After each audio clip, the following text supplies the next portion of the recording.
Have you ever been certain your telephone would ring in the next 10 seconds? Or have you ever walked down a strange street and had the feeling that you knew what lay beyond the unturned corner? Yes? Then you've had a brief encounter with the world of the unknown. You are ready for the actual human experience that follows.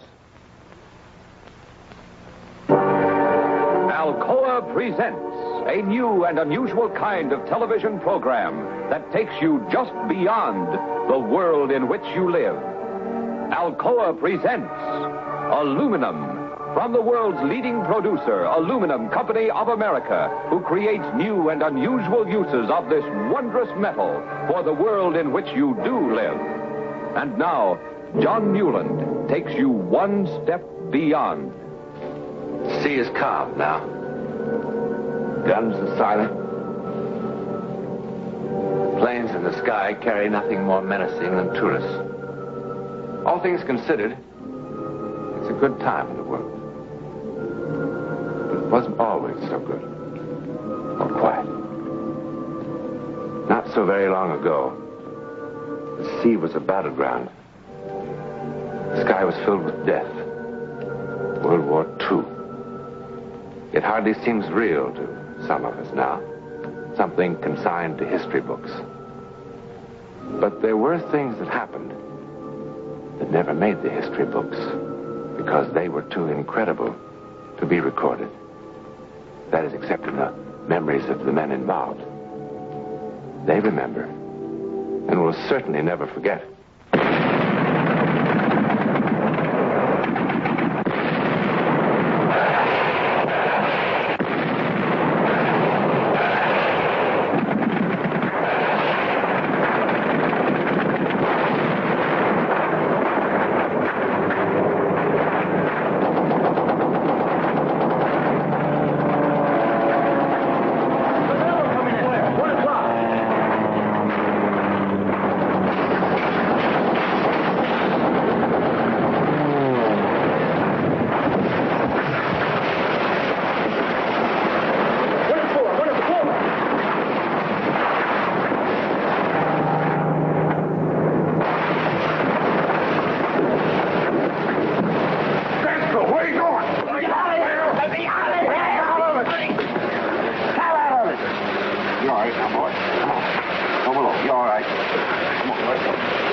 How many hits did we get?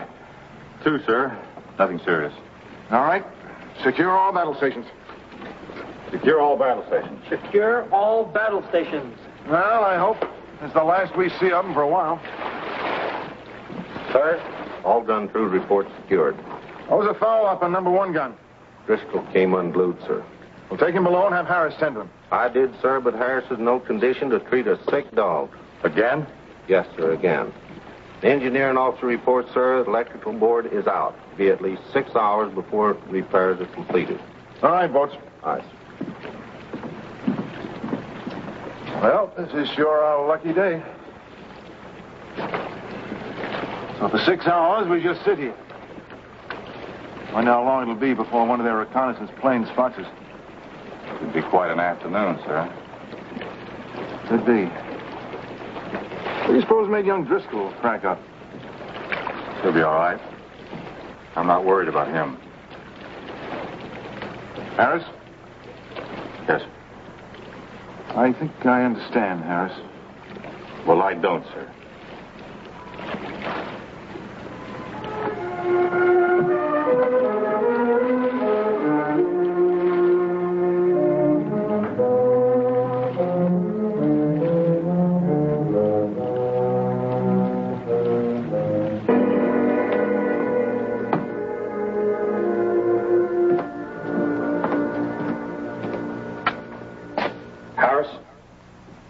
If I didn't think you'd poison the Pacific, I'd throw you overboard. Wouldn't that be against Navy regulations, sir? Knock it off and stand up. That's going to be a little bit of a problem. Knock it off and stand up!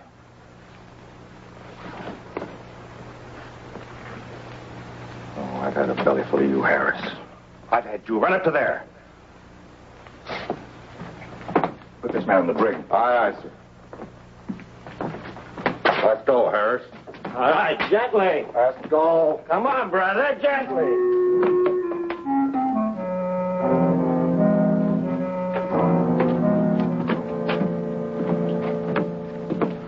Sir? What about Harris? You see him? Yes, I saw him. He was stoned again. I had to put him in the brig. That's the third time in 2 weeks. May I speak frankly? Since when do you have to ask? I sincerely hope you're going to recommend court-martial this time. Harris's behavior is having a detrimental effect on the rest of the men. I know. But you see, Stacy, Harris is trying to... Will, we all have problems. Take over the watch, Mr. Stacy. Aye, sir. Keep your fingers crossed. 6 hours sitting here like a fat duck.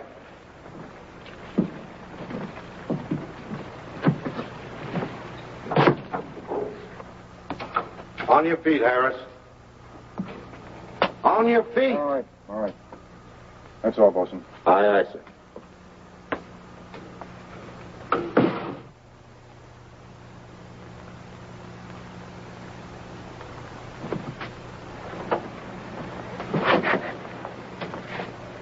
Harris, you're a pretty intelligent fellow. Do you know what being drunk during a battle means?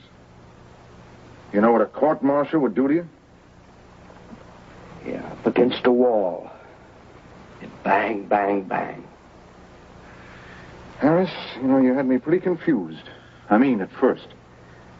Why would one of the best men in my ship suddenly turn into the Navy's #1 fowler? You drink a little, you forget your troubles. What's wrong with that? You ought to try it, Captain. Maybe you could forget how we're stuck out here all by our lonesomes. Who knows, you might even forget the whole lousy war.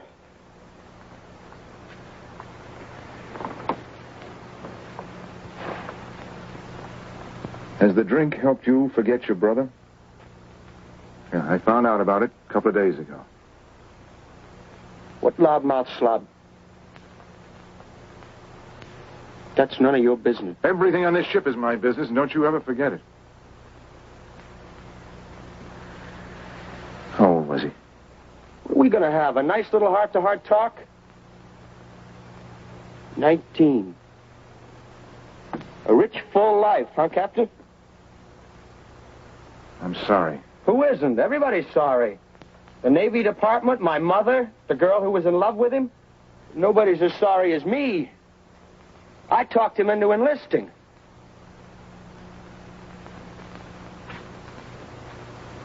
You want to have a good laugh while we sit out here on the quiet Pacific? This kid brother of mine decided he wasn't going to fight. He and his girl were going to get married, and they were going to be medical missionaries. Take penicillin and the word of the Lord to the Hottentots. After Pearl Harbor, I had a nice long talk with little brother. Made him see the error of his ways. You should have heard me, Captain. You would have been real proud. I used every cliche in the book. I didn't miss a one. You have to do God's work with a gun before you can do it with a medicine and a hymn book. I even said that. Well, isn't that about true? Captain, you're not going to tell me my kid brother died for any noble cause. Come on, he died because a bomb exploded, period. End of report. You really think that's the end of it? I mean, for him. What else is there? You mean like up yonder? Who knows? I know. There's nothing. Nothing except what you can see and hear and touch, and you can quote me. This is real. This lousy ship, this stinking brig. You and that little gold braid. That's real. There isn't anything else. There's nothing else. That's also real, Harris. That's the only reality, God help us. If you have to hate somebody for killing your brother, try hating the enemy.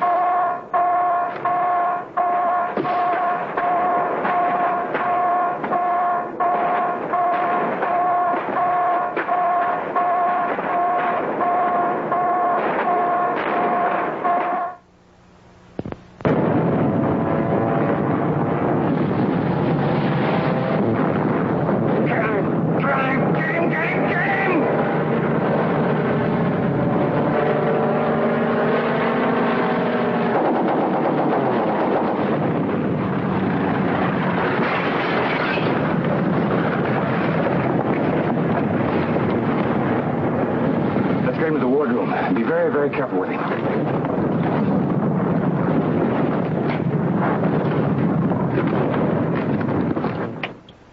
But, sir, you know we're under strict orders not to break radio silence. Just do as I tell you. Contact the heavy cruiser Athena and tell them I want to talk to their chief surgeon.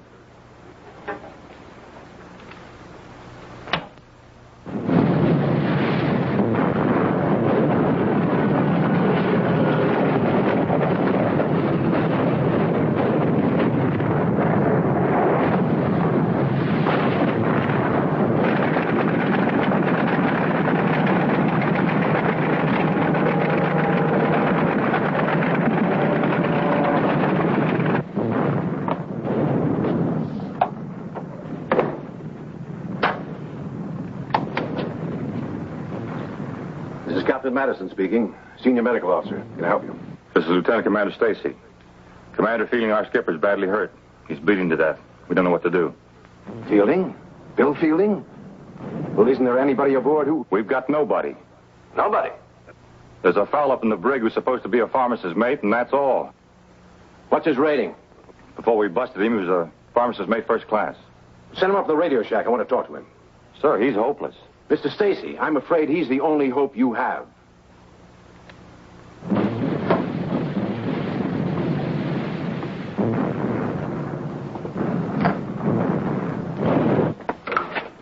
On your feet, Harris. Welcome to my home away from home, Mr. Stacy. On your feet. You gonna throw me in the ocean like you promised? Move, Harris.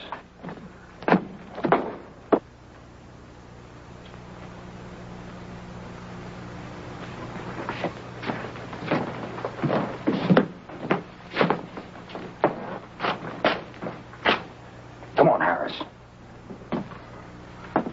Check that shrapnel wound in his neck. We need to know just how serious this is. Now, wait a minute. I'm no doctor. You check it, Harris.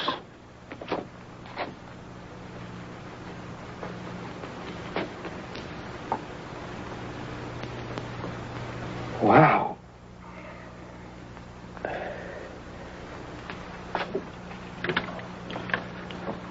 Harris is with me now. Here he is. Tell him what you told me.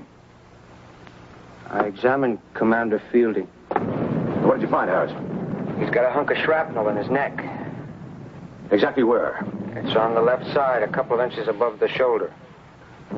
How bad's the bleeding? Well, it's pretty bad. Mr. Stacy tells me you're a pharmacist's mate first class. I was. At the moment, I'm a prisoner of war. Stop clowning. What do you want him to do, sir? How long will it take to rig a loudspeaker in the wardroom? A couple of minutes. Get some men on that. Good. Now have Harris break out the instruments and start scrubbing. Contact me later. Yes, sir. What's he talking about? What for? Get to the wardroom on the double. What for? Get to the wardroom, Harris. The way I feel, I couldn't take the nail out of a bedpost. What if I say I just won't do it? What are you going to do, shoot me? You're going to do it. Look, can I get this through your head? Even if I was feeling okay, I couldn't do it. Madison's one of the best surgeons in the fleet. If he thinks it might work, that's good enough for me. Yeah, but the skipper's not a bad guy. This is like killing him. And if we do nothing, what happens then? Here.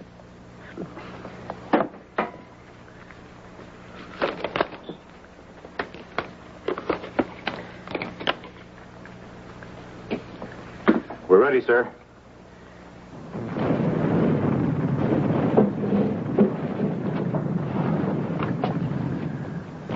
Have you started the plasma? Yes, sir. Look, sir, I got the shake so bad I can't do this. Is he still unconscious? Did you hear what I said? Is he still unconscious? Yes, yes. All right, good. Now, we can't risk using anesthetic in his condition. Sir, will you please listen to me? Now, you listen to me. This is tough. We're stuck. You're going to do it. You're going to follow my instructions quickly and carefully. You're going to do exactly what I tell you to do. Your skipper happens to be a very good friend of mine.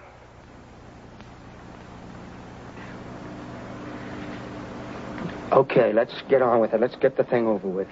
All right, now. Get some Kelly hemostats from the tray. Yes, sir. Open the sterilizer and get those hemostats and put them in the alcohol.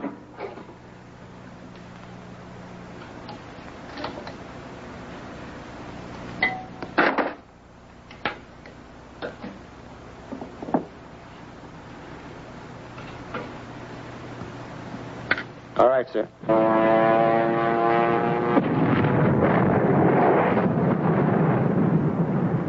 Now, swab down the wound with antiseptic and drape the area with sterile towels.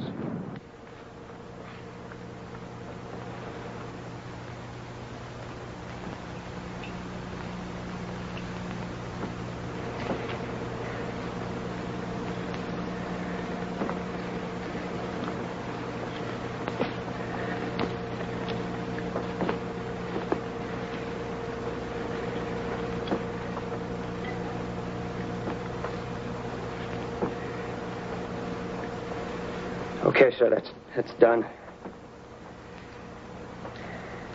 Sir? Dr. Madison? Dr. Madison, are you there? Yes. All right now, Harris. The first step is to clamp off the small veins, tie them with the suture. You'll see which ones I mean when you begin. If we're lucky, you'll have no difficulty locating them.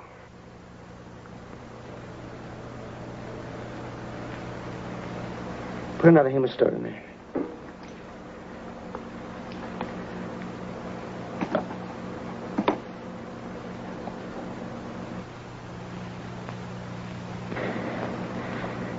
Okay, sir. Now you should be able to locate the fragment of shrapnel by gently probing the area. Begin. You better find it.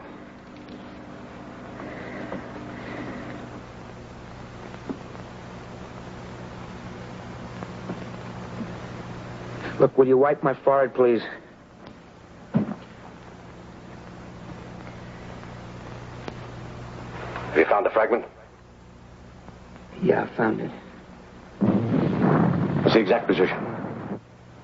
It's just left of the jugular vein. Almost touching it. I was afraid of that. Now listen closely, Harris. That's the critical point. You mustn't, under any circumstances, allow the jugular to be severed. Now, the edges of the shrapnel are undoubtedly jagged. It must be removed with extreme caution. Okay. Now, don't get rattled, Harris. Yeah, that's easy to say. Just take it easy for a couple of seconds. Take a couple of deep breaths. Yeah, take a couple of deep breaths. What's that going to do, huh? Harris? Okay, let's go. Let's get started. All right. The veins are tied? Yes, they're tied. Very well. Now, grasp the fragment with the hemostat. Gently, firmly. Yeah. I had it. It slipped away. Try again, Harris. Now, try to be just a bit firmer. Once you have the clamp around the fragment. It is jagged, isn't it? Boy, it's like a top of a tin can. Are you all right, Harris? Yeah, I got it now. Good. Now, the removal of the fragment is the most delicate part of the job. Now, you've got to let me guide you. One wrong move. What is it? What's that?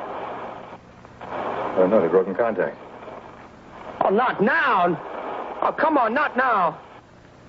Look, if we don't get that thing fixed, he'll die. I'll go up to the radio shack and try to get through. Don't try anything by yourself, you hear me? Oh, hurry, sir. Hurry!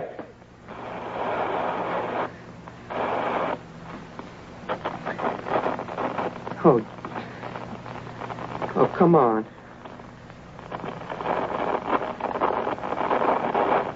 Come on, please.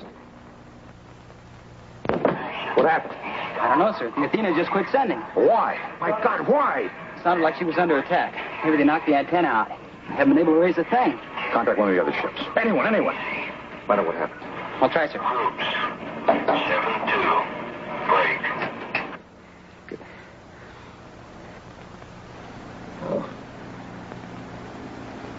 Dr. Madison, for God's sake. Come on, please. Harris? Harris? Yes, sir. What happened? We lost contact. Is Fielding still all right? Yeah, he's still breathing. Well, let's get on with it. Oh, the clamp slipped. Look, I'll have to reach the fragment again.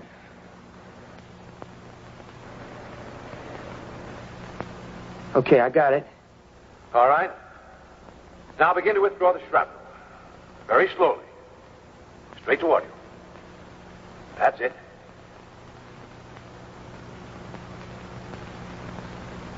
No, straight toward you. Carefully. Stop. I think he's gaining consciousness. That does not happen, Harris. He can move and lacerate the jugular. Now hold the fragment exactly as it is. Do you understand? Be very calm. It's okay, we're in luck. He's passed out again. Slowly. Firmly pull slightly upward on the fragment. Slow. Good. Now never take your eyes off the jugular. Up. Now. Straight again. Straight toward you.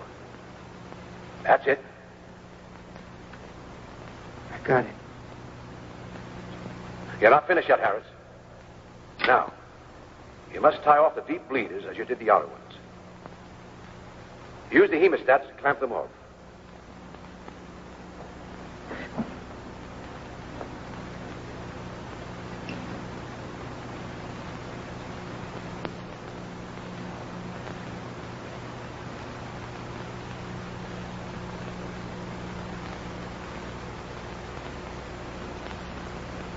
Okay. Yes, sir. What next? Dr. Madison, what kind of bandage do I put on? Harris. What next? Yeah. I told you not to go on without Madison. I didn't. What do you mean you didn't? He guided me every step of the way. I couldn't have done it without him. We contacted the Dayton. The Athena received 2 direct hits. One bomb caught the radio room. Killed everybody instantly. Everybody. What? It's impossible. I couldn't have done this without him. He guided me every step of the way. Harris, are you out of your mind? There couldn't have been a sound out of that loudspeaker. Dr. Madison was killed 10 minutes ago.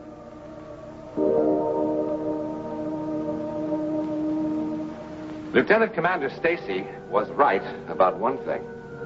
The heavy cruiser USS Athena did take 2 direct bomb hits from enemy aircraft at 10:40 hours, March the 22nd, 1944. One of the bombs knocked out the communication system of the ship, at the same time killing radio man First Class Tom McCrory and Captain Clyde Madison, the senior medical officer aboard the USS Athena. I suppose, too, that we reasonable people must agree with Lieutenant Commander Stacy on another count. After Madison was killed, the further transmission of his voice was absolutely impossible. But it was also absolutely impossible for pharmacist-mate Harris, an untrained man, to complete this final and most complicated stage of the operation without his voice. To really explain what happened in that hot, steamy wardroom, we cannot look simply to logic or reason, can we? I can only tell you that there is now, living in Southern California, a retired naval officer who has a word for it. His word is miracle. His name is Will Fielding. In a moment, something about next week. Kill? Can it kill 9 times in 9 consecutive generations? Seems incredible, doesn't it? Well, next week, we will bring you one of England's most celebrated outbreaks of witchcraft. We hope you'll...